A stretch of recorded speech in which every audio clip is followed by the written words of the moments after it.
So I'm a former offensive lineman, so those 3 stairs made me very nervous. That was a lot of agility for me. But I want to thank Darius, I want to thank Kiana, and I want to follow Kiana by telling you that I'm a son and a mentee. And so I thank one of my original mentors, my dad, for always being there for me and for so many, for exhibiting the energy that we can all get from connecting with others, and tonight, for holding on to have dinner until after his bedtime. Thank you, Dad, so much.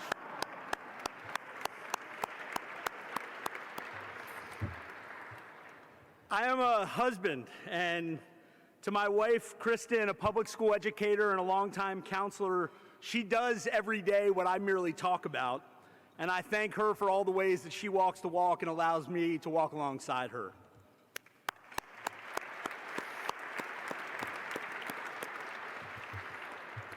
I'm shameless, so I'll clap for myself. If you don't clap, it's fine. I'm a mentor and a friend, and Keontae, who's here tonight, he took off work to be here, which means a ton to me, and a lot of people in this room have heard me talk about Keontae over the years. The last time we were in New York City together, he was 15, and thanks to Todd and Kathy, who I think are here, we went to the NBA dunk contest. We also had a 10-hour train ride home in an ice storm in which he slept most of the time. But it's one of so many memories together, and I just thank him for all I learned from him and the fact that we have the continued presence in each other's lives. So thank you, Keontae.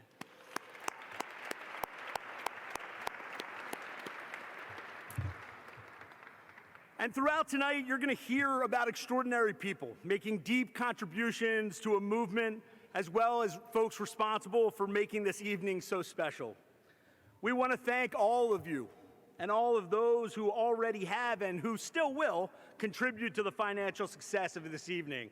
You fuel our collective work, new partners, longtime partners, and all of you who exhibit your values with where you spend your time.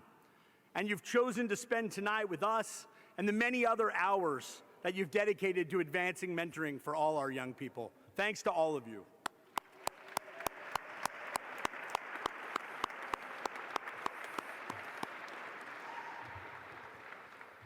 And I want to specifically shout out Julie Babiotsky and our world-class team. And for Julie, you should know, yeah, please, give it up.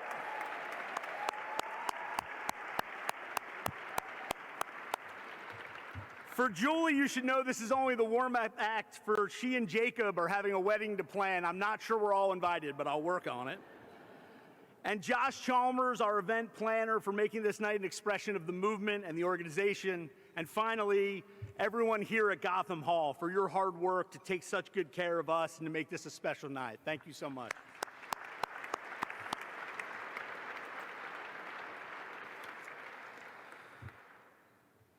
To find the words, in this time of seismic transformations in the world and in ourselves, there's simply no way we will make the progress necessary without each other.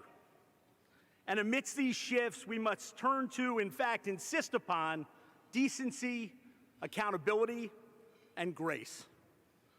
This may seem naive or disproportionate based on the easy elixirs of tribalism, division, and fear. But turning to both accountability and grace is radical and revolutionary and necessary. It is what leads us to each other, to our young people, to our universal need to be heard, seen, and valued, especially when society and history have sent messages to the contrary. We reject binary, zero-summed absolutism in favor of expanded thinking and possibility. And in the midst of this turbulence, why is celebration so important? It's a question we've asked ourselves for a few years now, as we've held on to the possibility of this evening. Because this work is hard. It's the incremental work of the stonecutter. We are insisting upon prioritizing our young people, on being led by them, on a more expansive definition of justice and opportunity. We are in the beautifully messy work of movement and field building, of relationship and context, of meeting each other where we are, not where we wish we were. And so we must find joy and buoy one another in the face of headwinds and incremental progress and patient solutions as we're hit every day with the urgency of the moment.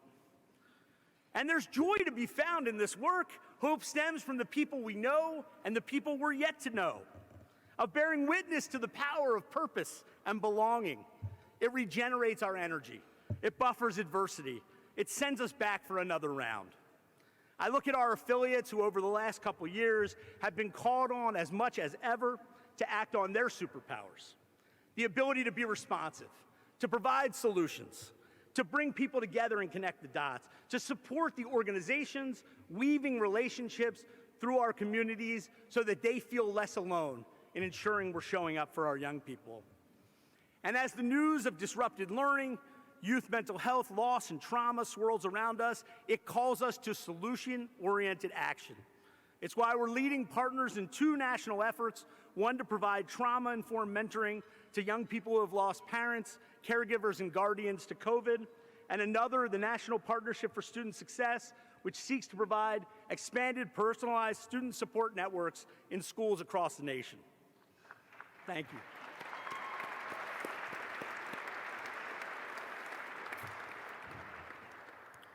You started that one all on your own. Thank you, guys. And that's mentoring, I think. And amidst all the different initiatives, this movement has the power to build a skill that seems essential and critical in this time. I know we feel it as parents, and I'm sure you do too. The ability to hold multiple sets of facts and emotions, to digest news and opinions far and near, to interpret, to process, to make meaning of all that comes at us. We may not censor or slow the pace of what comes at us, but our ability to do that, to work through it with connection, through meeting young people where they're at, through understanding their reality, through asking questions, through challenging our own thinking and biases as we might theirs. For it has never been more dangerous to travel alone. But on the flip side, it has never been more necessary to find fellow travelers on your journey. That web of support which can come in many forms, to build relationship-centered schools, relationship-centered workplaces, and lives where healthy relationships are an outcome, not a means to an end. We must make this real. We must be guided by one simple code. We do whatever it takes so our young people feel seen, understood, and heard.